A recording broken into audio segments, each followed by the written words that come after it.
أصدقائي الأعزاء، مرحبا بكم من جديد، وأتمنى أن تكونوا في أتم الصحة والعافية. شكرا جزيلا على دعمكم المتواصل والمتزايد للقناة، والذي يحفزنا على مواصلة تقديم محتوى احترافي ومميز.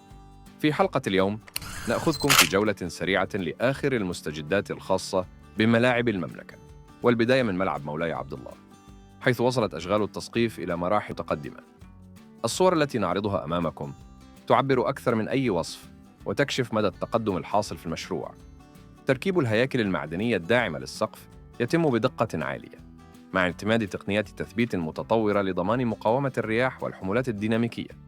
ننتقل الآن إلى الملعب الأولمبي، حيث تم الانتهاء من زرع العشب الهجين في ظرف زمني قياسي لم يتجاوز 3 أيام، وذلك بفضل الاعتماد على منظومة حديثة لفرش العشب بشكل أوتوماتيكي.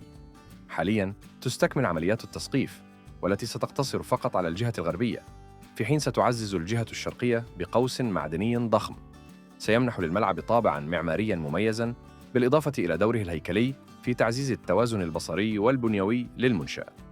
أما بالنسبة لملعب طنجة، فأشغال ترتيب الكابلات الفولاذية بلغت مراحلها النهائية، مع الانتهاء من تثبيت توربينات الشد على محيط السقف، مما يجعل عملية رفع الحلقة المركزية قريبة جداً.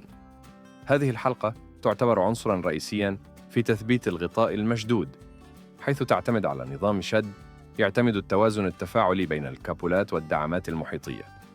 في نفس الوقت بدأت عملية تثبيت براغي الكراسي على مستوى جميع المدرجات، وهو ما سيسهل بشكل كبير مرحلة تركيب الكراسي لاحقاً، خصوصاً بعد الانتهاء من تسقيف الساحة الداخلية.